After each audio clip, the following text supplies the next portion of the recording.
아까 저희 사연을 보내주신 분 중에 9350님 문제 좀 다시 알려주세요라고 해주셨는데 2부 시작되는 문제를 알려드리는 시간이 아니라 정답을 알려드리는 시간입니다. 오늘 경제상식 퀴즈의 정답이 댐이었습니다. 댐, DAM, 댐. 뭐 팔당댐, 뭐 충주댐, 소양강댐 많이 있는데 이 댐을 우리말로 알고 계시는 분들이 은근히 많으시더라고요. 근데 DAM이라고 외래어입니다. 외래어. 많은 분들이 정답 보내주셨고요. 그리고 아까 4977님 제주는 아직 괜찮은데 비가 많이 와서 농작물은 피해를 봤습니다. 라고 이야기를 해주셨고요. 아이고. 그리고 9354님 흙탕물에 빠진 살림살이를 건져서 선풍기로 말려놓고 이불은 옷까지는 셀프 빨래방으로 가는 중입니다. 전쟁터가 따로 없습니다. 다들 힘냈으면 합니다. 라고 아이고 힘드신데도 불구하고 또 다른 분들을 위해서 이렇게 힘내시라고 글을 올려주셨네요. 고맙습니다. 2540님이 제가 살고 있는 대전에는 대청댐이 있는데 대청댐에 물이 무섭게 불어있더라고요. 더 이상 비 피해로 인해서 어려움을 겪는 사람들이 없었으면 좋겠습니다. 라고 함께 보내주셨습니다. 너무나 감사드립니다. 계속해서 여러분의 실시간 의견 많이 받겠습니다. 짧은 문자 50원, 긴 문자 100원이 드는 샵 9730으로 참여해 주시면 되고요. 그리고 오프닝 때도 말씀드린 것처럼 이번 주에는 추첨을 통해서 제가 직접 쓴 책, 저의 첫 책 신간이죠. 여의도 선수들의 비밀, 이 자본시장의 민낯을 좀 여러분께 말씀해 드리는 책인데요. 여의도 선수들의 비밀 이 책을 하루에 3분씩 일주일 동안 보내드리려고 합니다. 말머리에 도서 신청이라고 써서 보내주시면 저희가 추첨할 때 참고하도록 하겠습니다. 박재만님 오마이갓 이렇게 또 오답을 아까 보내주신 것 같아가지고 오늘 코스피 코스닥 보니까요. 코스피는 0.36% 좀 약세고요. 코스닥은 0.1% 내리고 있습니다. 2618포인트 그리고 895포인트 각각 코스피 코스닥 가리키고 있고요. 원달러 환율은 1265원 가리키고 있습니다. 증시가 지난주에 좀 힘차게 반등을 해가지고 기대감이 조금 있기는 한데 앞으로 실적 발표 시즌도 앞두고 있어가지고 살펴볼 게 많이 있습니다. 개미스쿨 신영증권 리서치센터의 김학균 센터장과 함께합니다. 어서 오세요. 네, 안녕하십니까. 안녕하세요. 네. 지난주에 코스피가 4% 넘게 올랐나요? 네, 그렇습니다. 또 한 방에 그냥 2,600선 회복을 하고. 글로벌 전체적으로 좀 많이 올랐죠. 미국의 물가 상승률이 둔화가 되면서 이제 인플레이션이 정점을 찍은 거 아니냐라고 하는 관측이 있는데 참 금융시장의 반응을 보면 저는 참 신기하기도 한 것이 일단 그 6월 소비자 물가 지수는 굉장히 낮게 나온 건 맞지만 이게 7월이 되면 다시 올라갈 가능성이 높은데 일단은 뭐 당장은 어쨌든 물가 상승률이 낮다라는 데 반응을 하면서 미국의 시장 금리가 꽤 많이 떨어졌습니다. 10년 만기 국채 수익률이 4% 넘어갔던 게 한 뭐 3.8까지 떨어졌고요. 또 중앙은행의 통화 정책에 민감히 반응하는 2년물 국채 수익률은 5% 넘어갔다가 지금 4.7%대까지 또 떨어지고 미국 금리가 또 떨어지다 보니까 미국 돈의 가치인 달러 가치가 약해지고 뭐 원화가 강해지고 외국인들이 빗달러 자산을 사고 어떻게 보면 인플레이션 압력 완화, 물가 상승률 둔화에서 비롯된 여러 가지 좀 그 아주 좋은 작용들이 좀 많이 나타났던 지난주였던 것 같습니다. 또 수급을 보니까 지난주에는 외국인과 기관이 내내 순매수를 했더라고요. 네네. 오늘은 좀 바뀌기는 하는데 그러면 전반적인 투자 심리는 좀 바닥을 지나가고 있다 이렇게 봐도 저는 무방할까요? 그냥 뭐 박스권이다라고 생각하는데 어쨌든 이제 미국의 인플레이션 압박이 정점을 쳤을 수도 있습니다. 그럼 이제 주가가 여기에 대해서 반응하는 방식은 지난주처럼 금리가 많이 떨어지면서 반응을 하는데 지금 미국의 10년물 국채의 경우는 금년 저점이 3.4거든요. 그러니까 올 초에 3.4까지 떨어졌고 지금은 한 3.8이니까 물론 이제 금리가 더 떨어지면서 주가가 또 올라갈 수는 있겠습니다만은 여러 가지 기저효과를 생각하면 우리가 8월 그 한 15일 경에 보게 될 미국의 7월 소비자 물가 지수는 오름세를 나타낼 가능성이 굉장히 높거든요. 그렇게 본다 그러면 뭐 지난주에 많이 오르긴 했습니다만은 일부 기술주들은 계속해서 뭐 신고가를 내는 흐름들은 추세적인 흐름인 것 같고 시장 전체적으로는 뭐 제 생각에는 아직까지는 뭐 박스권에서 움직이는 정도로 이해를 하고 있습니다.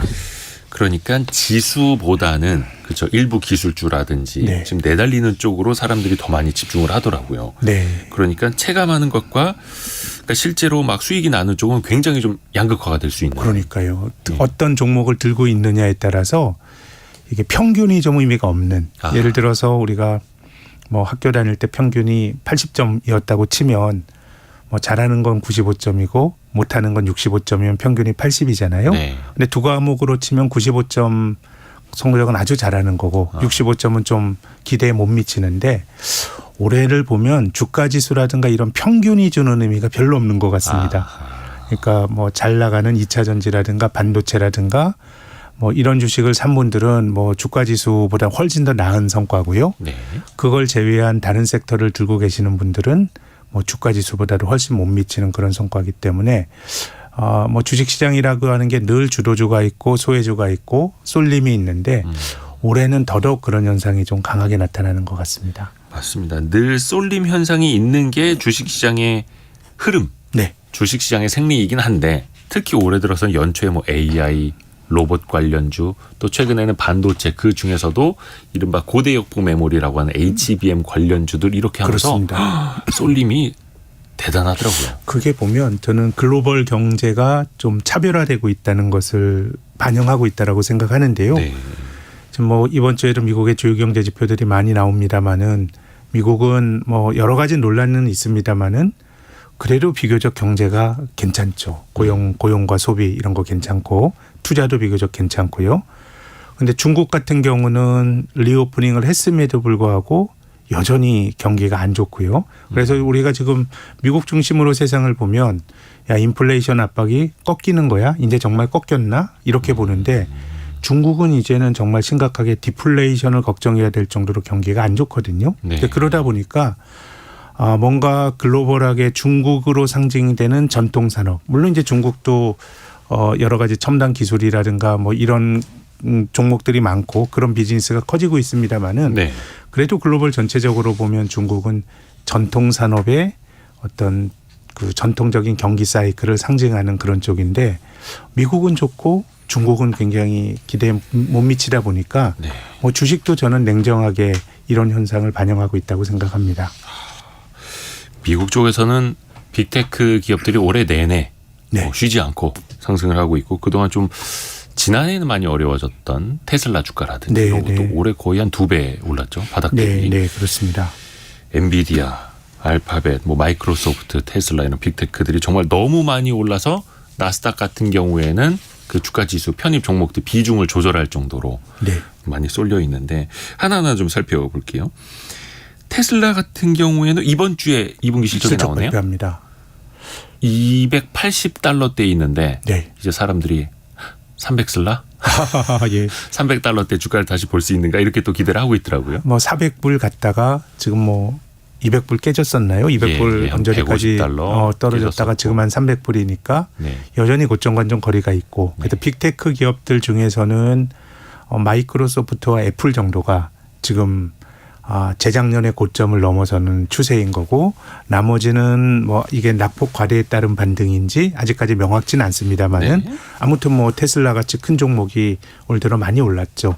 그래서 테슬라는 박리 담회 전략으로 좀 바꾼 것 같아요. 제품 가격을 바꾸고 그래서 내리고 그래서 최근에 이제 주가가 올라갔던 거는 2분기 판매 실적은 이미 이제 나왔죠. 네. 굉장히 이제 시장 예상치보다 잘 나왔는데 그래서 이번 주는 약간 도전이 있을 거라고 봅니다. 지금 시장 컨센서스는 박리 담회 전략이 맞아 떨어져서 테슬라의 그 2분기 이익도 늘어나는 것처럼 이제 전망은 되는데 이건 뭐 이거 뚜껑을 열어봐야 되니까 네. 아무튼 판매량이 늘었다라고 하는 거는 단가를 낮췄기 때문에 굉장히 나타날 수 있는 현상이고 이 과정에서 얼마나 마진을 방어할 수 있었느냐 이게 좀 중요하기 때문에 네.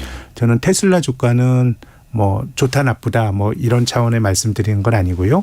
이제 지난주까지와는 조금 다른 각도에서 지금까지 외형의 증가를 긍정적으로 평가하면서 지금 300불대를 넘어서는 수준까지 왔다 그러면 이번에는 그 과정에서 마진이 얼마나 방어가 됐느냐 이런 것들이 좀 중요한 관전 포인트가 될 것 같습니다.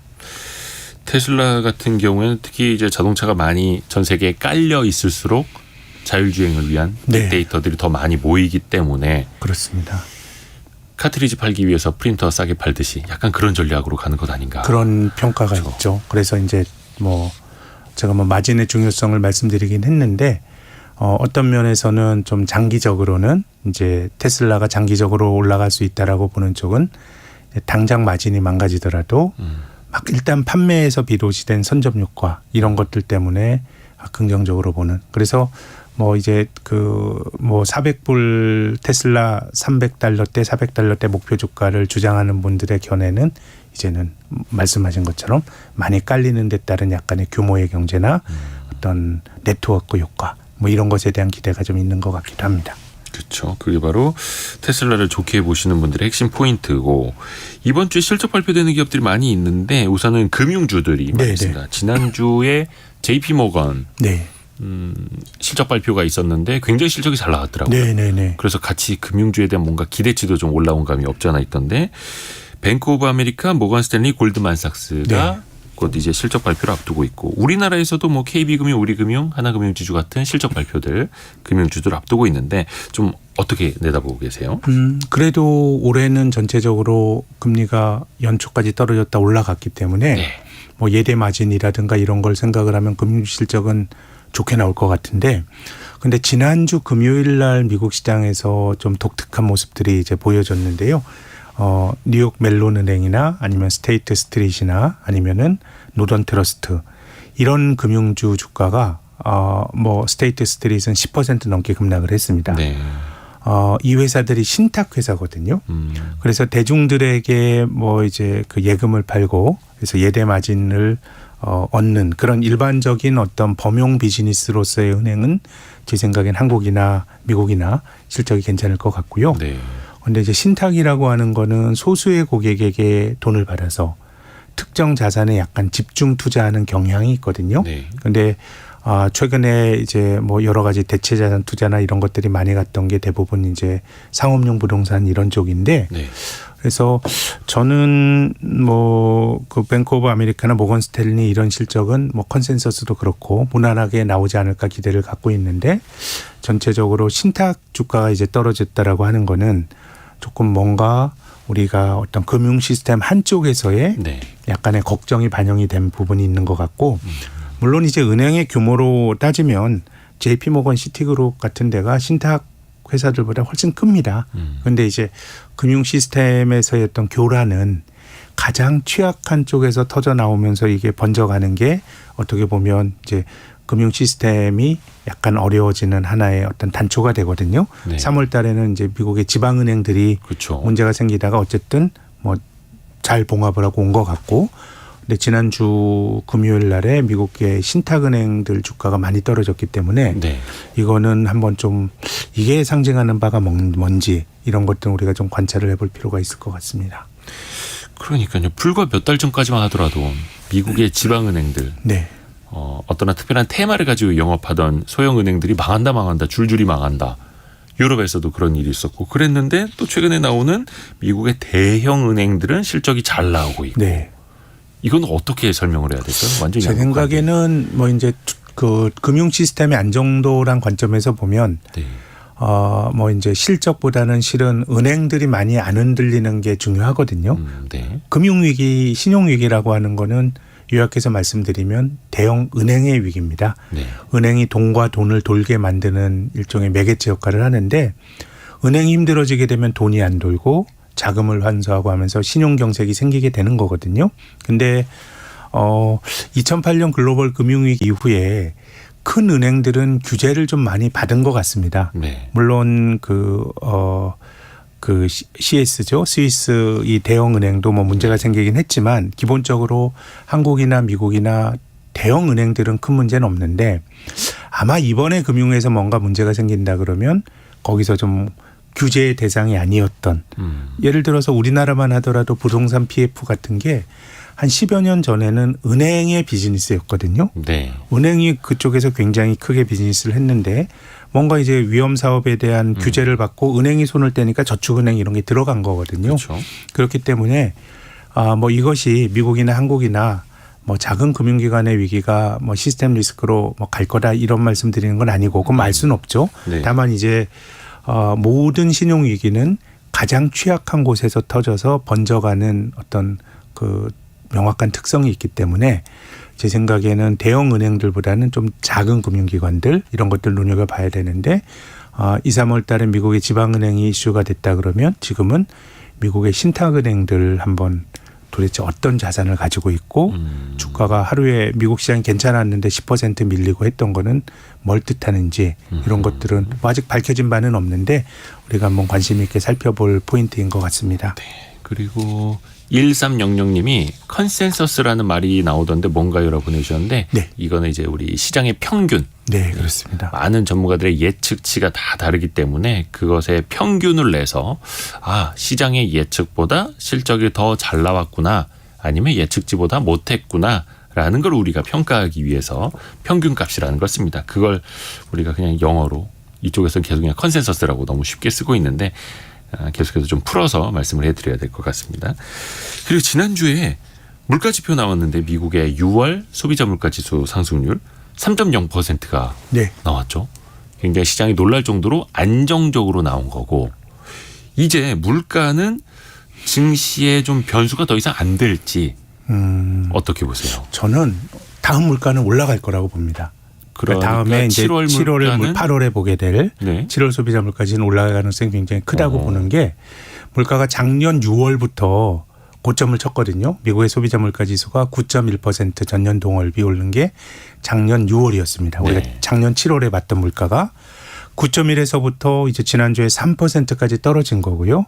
이 과정에서 연준의 그 스탠스도 바뀌었고 했는데 그 미국의 물가가 이제 전년 동월비 물가를 우리가 일반적으로 3%라고 하는 것도 올해 6월의 물가를 작년 6월과 비교를 한 거 아닙니까? 그렇죠. 그래서 이제 물가의 원지수가 있습니다. 작년 6월의 물가, 7월의 물가 이거의 변화율을 보는데 작년 7월부터 물가 지수가 굉장히 원지수가 안정됐습니다. 그러니까 6월에서 7월 갈 때도 물가가 굉장히 안정적이었고 7월에서 8월 갈 때도 물가가 안정적이었습니다. 네. 근데 그 이유가 작년 상반기에 러시아 우크라이나 전쟁이 발발하면서 그 국제 유가를 비롯한 원재재 가격이 엄청나게 급등을 했거든요. 네. 이게 7월부터 떨어졌습니다. 그래서 우리가 그 8월 달에 확인하게 될 7월의 소비자 물가 지수는 작년 7월 물가와 금년 7월 물가를 보는 건데 7월부터는 작년 7월 물가가 비교적 안정적으로 유지가 됐었기 때문에 네.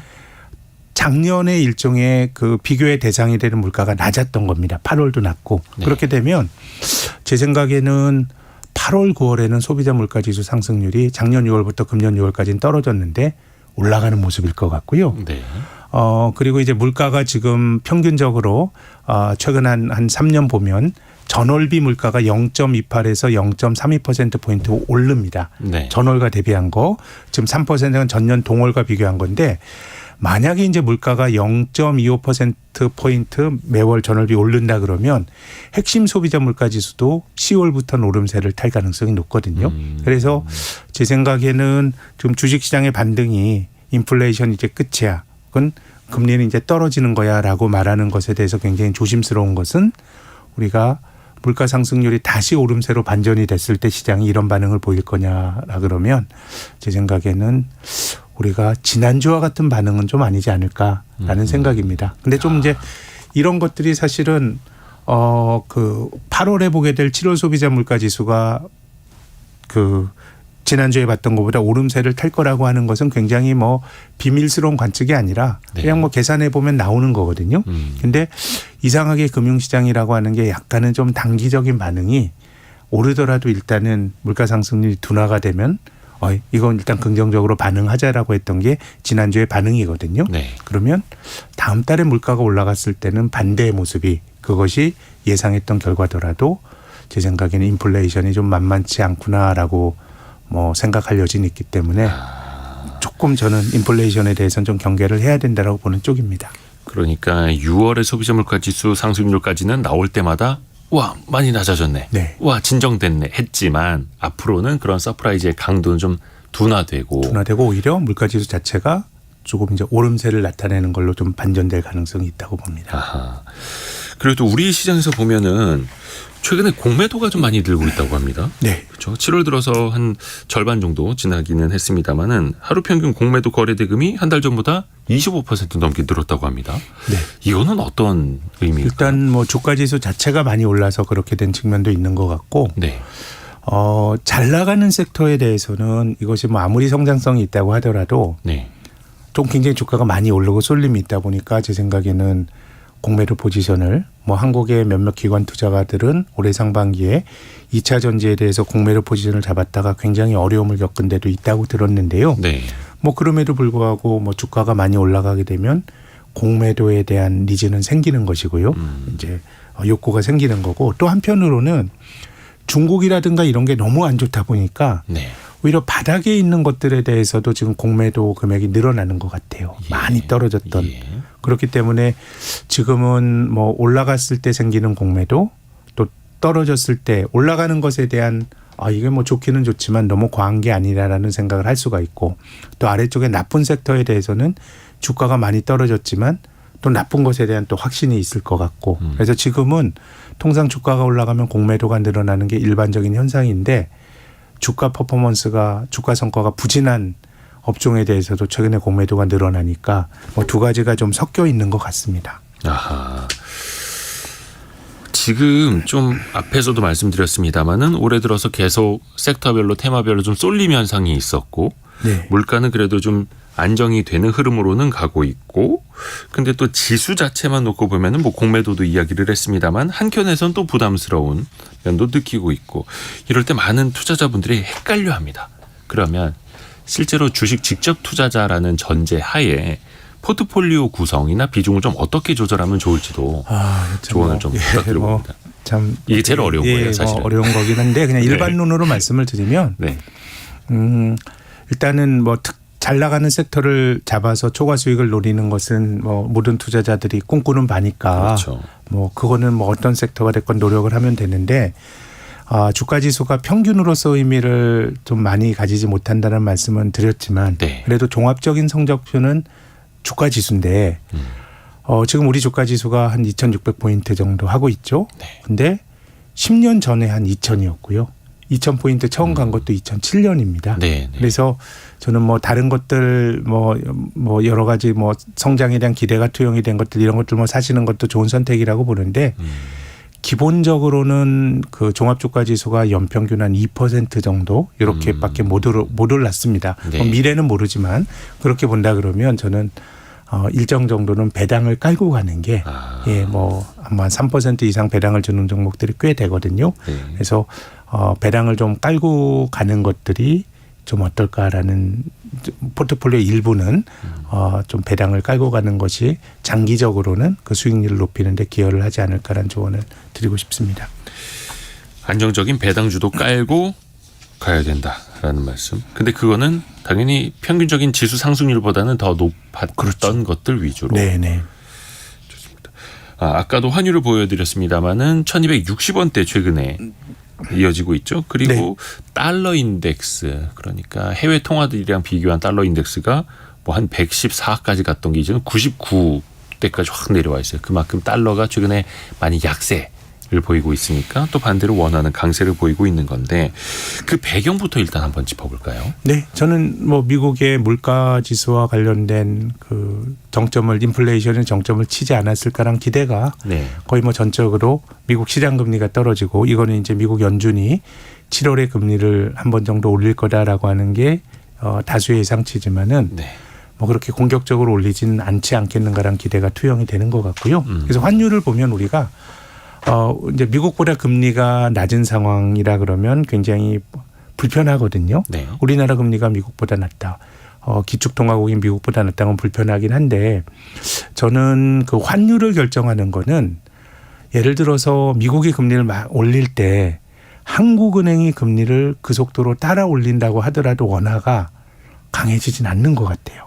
왜냐하면 돈의 신용도가 신뢰도가 똑같다 그러면 금리 차가 정확히 반영되거든요. 네네네. 근데 예를 들어서 이건 뭐 적절한 비유가 아닙니다만은 아프리카에 있는 한 나라의 이자율이 20%다. 네. 그래도 우리가 거기 돈을 맡기진 않잖아요. 나라의 신용도라든가 이런 게 있으니까. 지금 아르헨티나 사정처럼. 네, 그렇죠.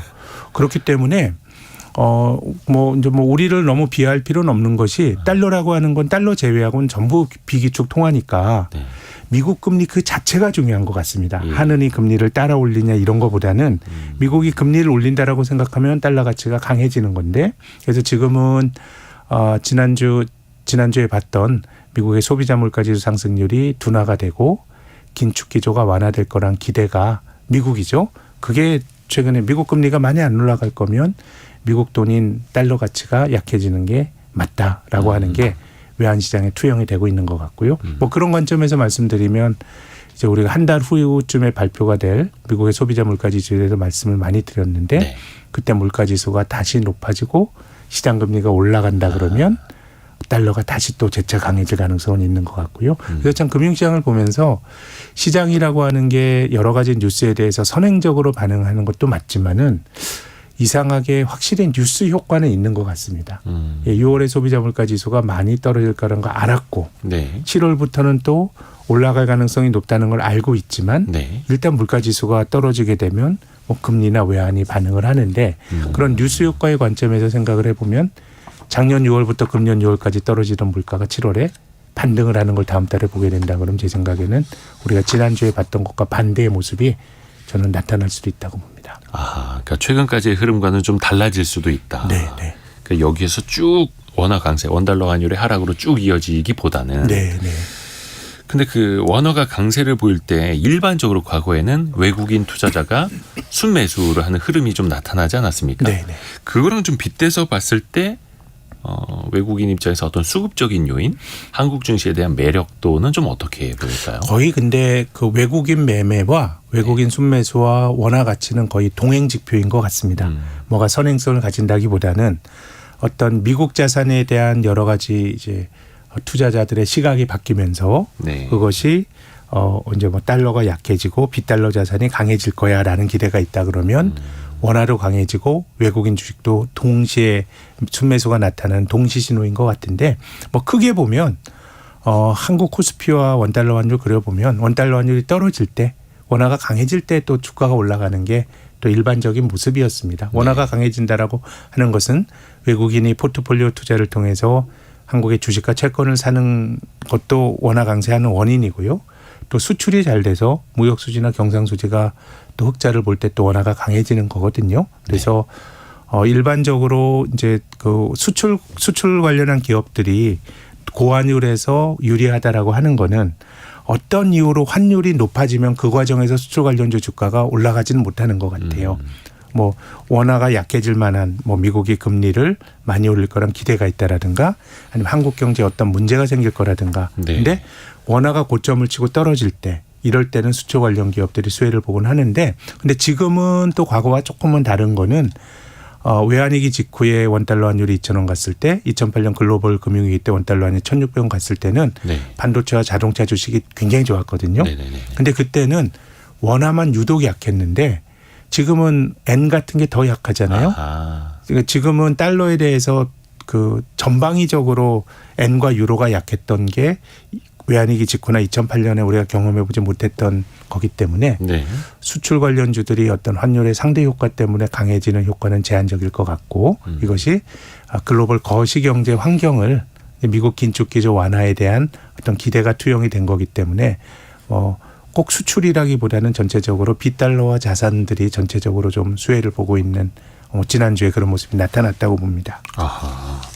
그리고 잠깐 그 엔화 이야기도 좀 해주셨는데 엔저 현상은 또 계속해서 이어지고 있고 네. 물론 이제 최근에는 엔화가 달러 대비 조금 약간 며칠은 강세를 보이는 흐름도 나타나기는 했습니다만 이어진 엔저 현상을 바탕으로 일본 증시도 상당히 조금 좋아지고 있습니다. 네, 네, 특히 일본 기업들 보니까 시가총액이 10조 엔, 우리 돈으로 92조 원 정도. 네, 네. 과거에는 뭐 한 그냥 100조 원 이렇게 네, 네. 표현을 해서 되겠습니다만 환율 때문에. 네, 네. 시가총액 10조 엔이 넘는 일본 기업이 12곳. 이게 역대 최다라고 합니다. 그렇습니다. 조금 부럽기는 한데. 네. 뭐 어째서 이런 일본이 현상이 나타났을까요?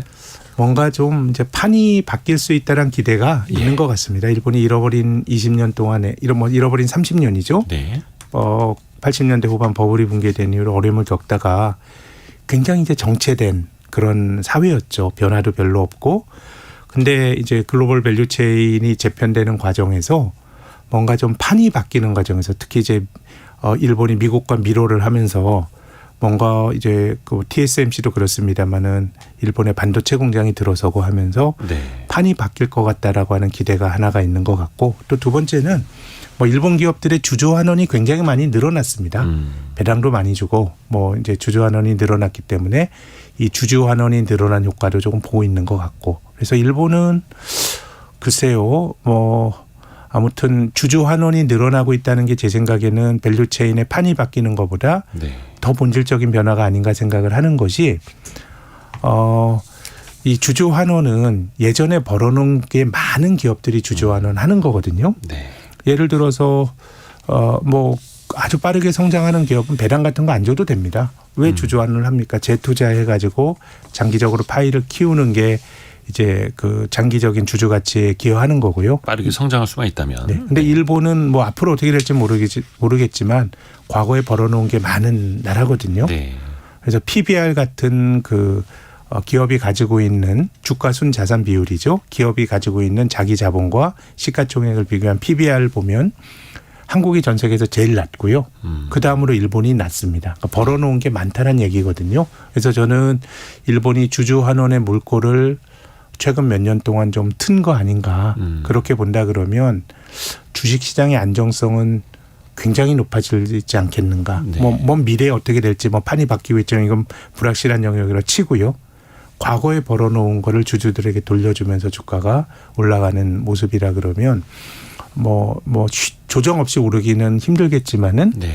나름의 조금 다른 환경이 만들어진 거 아닌가. 일본 사람들이 원래 주주 환원 이런 거 안 했습니다. 예. 일본은 어떻게 보면 굉장히 예측 가능한 어떻게 보면 그 통산성이라고 하는 관료들이 컨트롤하면서 예를 들어서 손해를 본다고 하더라도 60, 70년대 미국, 일본이 우리가 테슬라의 그 시장 점유율 확장 전략도 말했지만 그냥 장기적인 전략 하에서 그냥 적자를 보더라도 계속해서 규모를 키우는 전략을 했거든요. 네. 근데 이런 전략이 주식시장에 맡겨놓으면 이거는 안 되는 전략이에요. 왜냐하면 주식시장은 분기 실적이나 이런 걸 막 반응을 하는데 이건 은행과의 밀착이고 은행이 기업에게 대출을 해주는 건 또 관료들이 컨트롤하면서 굉장히 어떻게 보면 일본에서는 주식시장이 뭐 한국처럼 국민들이 주식을 멀리하고 예금 중심으로 갔던 것도 저는 그런 그 경제 발전의 패러다임이 영향을 줬다고 보는데 이런 것들 바꾸는 작업을 일본이 지난 한 10년 동안 한 것 같고요. 그래서 저는 일본에서 나타나고 있는 여러 가지 변화들이 경제가 좋아질 거냐 이건 잘 모르겠습니다. 여전히 불확실성이 크다고 보는데 일본 자본시장에서 나타나는 변화는 그 이전과 구별이 되는 좀 더 본질적인 변화가 아닌가 저는 그렇게 생각을 합니다. 주주 환원 잘 안 하고 그럴 필요도 못 느꼈던 일본 시장을 바꿔놓은 것들이 나타났고 그래서 우리 입장에서 보면은 우리도 저렇게 할 수 있을 것 같은데라고 하면서 더 부러운 눈으로 저는 한번 바라보게 되는 일본에 거죠. 대해서 한번 우리가 잘 앞으로 좀 관찰을 해봐야 예. 된다고 봅니다. 제가 직장 잡을 때만 해도 우리가 일본을 배우자라고 하는 한국이 일본 따라잡기 모델이었습니다. 네. 근데 이미 이제 2000년대 초반부터 일본이 하다가 잃어버린 10년 하면서 배우지 말아야 될 모델이 됐고 네. 또 중국이 성장을 하면서 우리 기업들이 그 기회를 잘 잡았죠. 그래서 기업 영역에서는 한국이 훨씬 더 역동적이고 네. 삼성전자가 소니를 이기고 현대차가 도요타 못지않게 약진을 하고 뭐 이런 것들을 본 게 지난 어떻게 보면 한 15년의 역사인데 저는 좀 일본 경제라든가 일본 기업들의 주주 환원 이런 것들을 한번 좀 잘 관찰하면 투자에 대한 아이디어나 이런 것들을 또 얻을 수 있지 않을까 이런 생각을 합니다. 특히 우리 경제 자체가 고성장을 하는 청년과 같은 그런 경제는 또 아니기 때문에 그럼요. 우리보다 먼저 중장년층에 접어든 일본 경제를 이제 어떻게 보면 대한민국 경제도 한 중년으로 들어서는 것 아닙니까? 그렇죠. 예. 네. 그런 측면에서 좀 먼저 같이 좀 보고 배울 필요도 좀 있다고 저도 생각을 합니다. 그리고 몇 가지 이번 주 경제 지표들 발표되는 거 보면은 미국의 소매 판매 지수, 그러니까 미국의 경기, 미국은 특히나 소비 국가이기 때문에 네. 소매 판매 중요하지 않습니까? 네. 이거 좀 긍정적으로 기대해 볼 수 있을까요? 예, 지금 뭐 예상치가 전월 대비 0.5% 증가입니다. 6월에도 0.3% 늘어났는데 이게 경상적으로 보면 평시보다 많이 늘어나는 거거든요. 네. 그래서 미국 제조업 지표를 보면 경기가 꺾이는 것 같고 고용 같은 걸 보면 여전히 괜찮은데 근데 저는 뭐 미국은 소비 중심의 경제이기 때문에 소매 판매가 좀 중요할 것 같고요. 그래서 제 생각에는 여전히 미국 경제가 좀 소비는 강건하구나 뭐 이런 것을 다시 한번 확인하게 되지 않을까 생각합니다. 미국 경제는 여전히 뜨겁고 여전히 좋고 오늘 중국에 아마 한 11시쯤 나올 것 같은데 6월 산업생산하고 2분기 GDP 네, 경제 성장률 발표가 되는 걸로 알고 있는데 그런데 중국의 경제 지표는 나올 때마다 항상 좀 실망스러웠거든요. 네, 네. 리오프닝, 네. 이제 코로나19로 넘어서는 경제를 한다라고 하면서도 올해 들어서는 내내 실망스러웠어요. 네. 근데 6월까지는 뭐 금리 인하라든가 이런 거 이루어진 게 6월이니까 네. 제 생각에는 4, 5월보다는 개선이 될 여지가 크지만은 여전히 중국 경제 지표는 좋아지네라는 것보다는 조금 걱정스럽게 좀 그런 지표들이 나오지 않을까 이런 생각이 좀 들고요. 네. 그래서 어쨌든 6월 이후로 여러 가지 정책적 자극이 들어갔으니까 오히려 이제 7월 지표, 8월에 보게 될 7월 지표 이런 것들이 조금 더 정책 효과를 가늠할 수 있는 그런 잣대가 되지 않을까 싶습니다. 정책 효과가 이제 언제 나타나는지 그렇습니다. 또 좀 하반기에 지켜봐야 될 테고요. 앞서서 저희가 미국의 빅테크 기업들하고 반도체 기업 주가 잠시 이야기를 했습니다만 미국 정부가 중국에 대한 반도체 규제를 세게 하면서 네. 미국의 민간 기업들도 이게 불만의 목소리가 커지고 있습니다. 특히 인텔, 퀄컴, 엔비디아 이런 데들은 사실 상당수 매출이 중국에서 일어나고 있는데 네, 네. 중국 쪽 반도체 규제를 하면서 이 기업인들도 좀 어려워하는 것 같고 그래서 그런지 며칠 후에 미국 의회하고 백악관을 비롯한 행정부 관계자들을 인텔, 퀄컴, 엔비디아 CEO들이 직접 만날 예정이라 네, 하더라고요. 네. 어떤 이야기가 오가게 될까요? 뭐 그 인텔, 퀄컴 같은 경우는 중국 의존도가 뭐 50% 훨씬 넘으니까요. 네. 그러니까 뭐 큰 시장에 대해서 규제를 하면서 비즈니스 기회가 막히는 것에 대한 어떤 의견 제시가 있을 것 같은데 네. 근데 저는 뭐 보조금이란 것 자체가 세금으로 지급하는 것 자체가 미국 기업들이 가장 큰 혜택을 보는 거거든요. 네. 그래서 중국 비즈니스를 막고 보조금을 주는 게 미국의 정책이고 뭐 저는 다른 영역에 대해서 미국 정부가 좀 양보를 할 수 있어도 반도체는 정말 중국이 하기 힘들고 미국 입장에서도 다른 영역은 뭐 서로 교류를 하고 교역을 하더라도 반도체가 어떻게 보면 중국의 급소이기 때문에 뭐 그 업계 관계자들이 미국 정부에 이런저런 요구를 뭐 할 수는 있다고 보는데 미국 정부가 그렇게 많이 중국에 대한 규제를 풀어줄까? 저는 반도체는 계속해서 좀 강경하게 나갈 가능성이 높지 않을까. 뭐 미국의 칩스 액트라고 하는 반도체법이 한편으로는 굉장히 큰 보조금을 주는 거거든요. 네. 그래서 중국 사업 덜 하는 대신에 우리가 보조금을 줄게라고 하는 게 어떻게 보면 미국 정부의 생각일 듯해서요. 그래서 뭐 반도체 규제가 그렇게 뭐 급격하게 나타날 가능성은 높지 않다고 저는 봅니다. 그러니까 핵심은 패권 경쟁이기 때문에 네. 미국의 반도체 관련 기업들이 조금 피해를 보더라도 이 패권 경쟁을 또 완화하거나 또 없앨 수는 없는 일이고 네. 대신에 기업들에게는 보조금 같은 걸로 조금씩 달래준다는 개념이네요. 딱 저는 그러지 않을까 싶습니다. 딱 달래주는 정도고. 끝내기 전에 한 가지 그 미국 연준에 네. 어떻게 보면은 가장 매파적인 인사로 불렸던 세인트루이스의 제임스 블라드 총재가 이제 사임을 하고 학교로 돌아가겠다. 네. 교단에 다시 서겠다라고 이야기를 했습니다. 물론 이분이 지금 투표권을 갖고 있는 그 FOMC 멤버는 아닌데 그래도 아닙니다. 뭔가 좀 시장에 주는 의미, 상징성 큰 것 같더라고요. 예, 뭐 아주 금리 올려야 된다라고 하는 사람이 바뀌니까 긍정적인 기대를 갖고 있는 것 같은데요. 네. 금리 결정하는 FOMC 멤버는 12명입니다. 네. 연준 의장, 부의장, 연준 그 이사 5명에 뉴욕 연준 총재하고요. 네. 나머지 이제 지방에 있는 제임스 블라드는 세인트루이스 연준 총재죠. 지역 연준 총재가 돌아가면서 하거든요. 네. 그래서 이제 투표권이 없기 때문에 제 생각에 누가 들어올지 봐야 되겠지만은 어차피 뭐 갈참이었고 네. 예, 5년 임기고 5년 더 재임할 수 있으니까 이제 거의 임기가 다 된 거거든요. 아하. 그래서 뭐 전혀 새로운 소식은 저는 아니지 않을까 생각을 합니다. 예. 그 이후에 또 어떤 사람이 나타나는지 또 FOMC 멤버들은 또 어떤 성향으로 또 구성되는지 계속해서 챙겨봐야겠고요. 오늘 신영증권 김학균 리서치 센터장과 개미숙과 함께했습니다. 고맙습니다. 감사합니다. 라디오 정보센터 다녀옵니다. 중앙재난안전대책본부는 이번 호우로 오늘 오전 6시 현재 39명이 숨지고 9명이 실종된 것으로 집계됐다고 밝혔습니다. 농림축산식품부는 가축 57만여 마리가 폐사했다고 밝혔습니다. 6박 8일 해외 순방을 마치고 돌아온 윤석열 대통령이 오늘 오전 중앙재난안전대책본부 회의를 주재하고 가용 자원을 총동원해야 한다면서 특별 재난지역 선포 등의 신속한 후속 조치를 주문했습니다.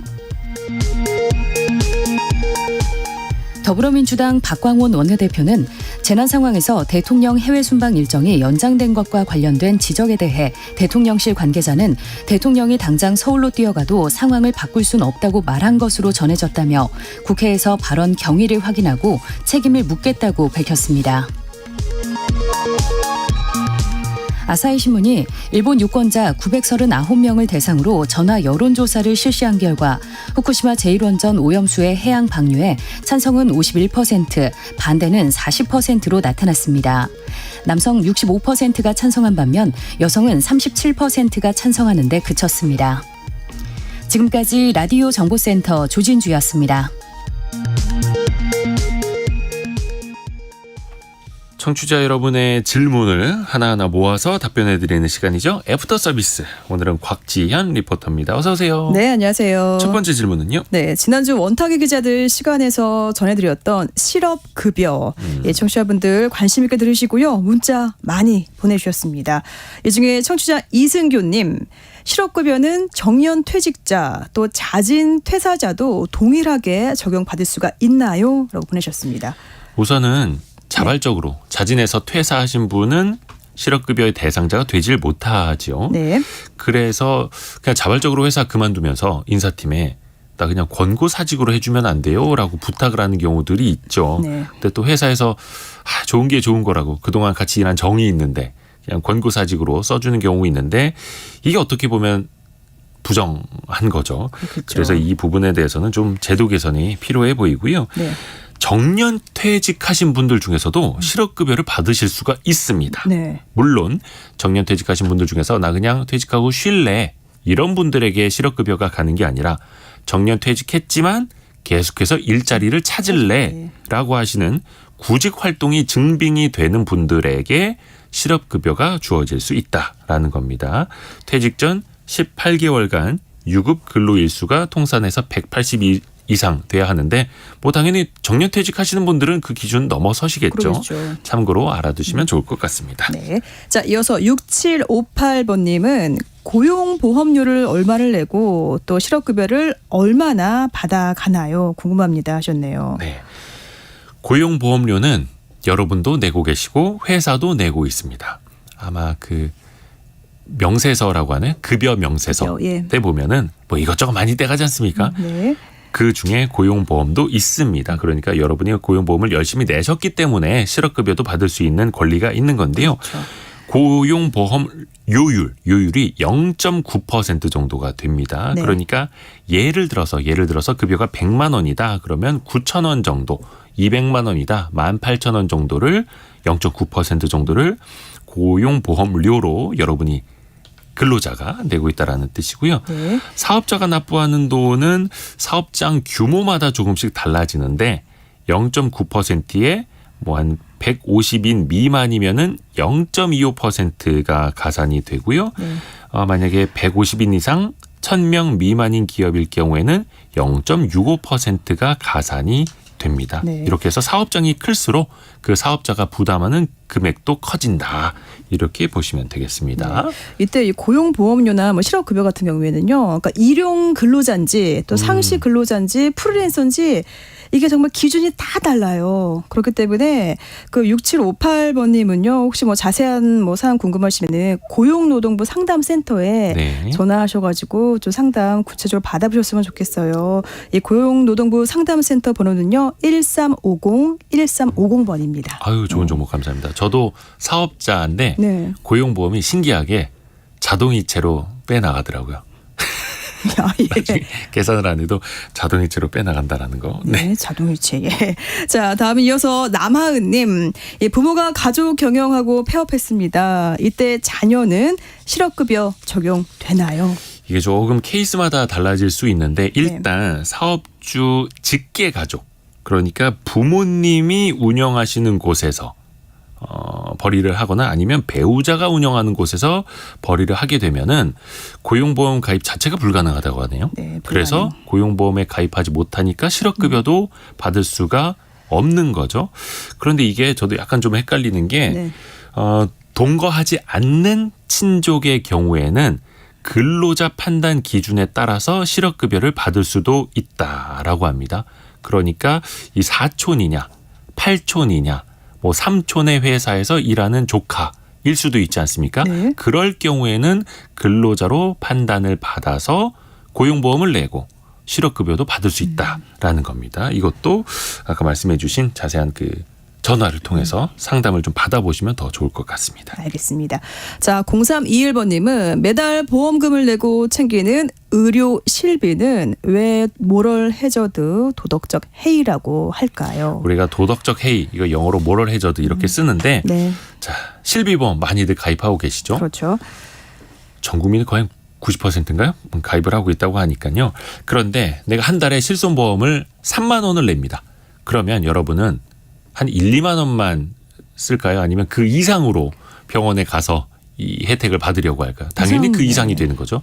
그리고 1세대, 2세대 실손보험 같은 경우에는 오래되기도 했고 네. 계속해서 보험료가 올라갔기 때문에 10만 원, 거의 20만 원에 육박하는 분들도 있다고 합니다. 네. 그러니까 이런 분들 입장에서는 아니 내가 한 달에 실손보험료로 15만 원을 내는데 그 이상은 뽑아야지. 도수치료 받고 비싼 치료 받고 열심히 한의원도 다니고 물론 보장 범위에 따라서 달라지겠습니다만 근데 이게 나는 본전을 찾겠다라고 하는 어떻게 보면 정상적인 경제 활동인데 큰 틀에서 보면은 계속해서 손해율이 높아지고 보험료가 높아질 수밖에 없는 도덕적 해이, 모럴 해저드 이렇게 볼 수가 있는 거죠. 그렇습니다. 어렵습니다. 네. 자, 오늘 곽지연 리포터 수고 많으셨습니다. 네, 고맙습니다. 고맙습니다. 여러분이 많이 보내주신 질문 아까 그 상속세 관련해서도 좀 많이 들어왔는데요. 저희가 좀 메모를 계속해서 해놓고 있습니다. 내일도 애프터 서비스 시간에 촘촘하게 전달을 해드릴게요. 오늘도 언제나 계속해서 비 피해 없도록 항상 주의하시길 바라겠습니다. 내일 아침 9시 5분에 다시 돌아오겠습니다. 성공 예감은 오늘도 여러분을 응원합니다.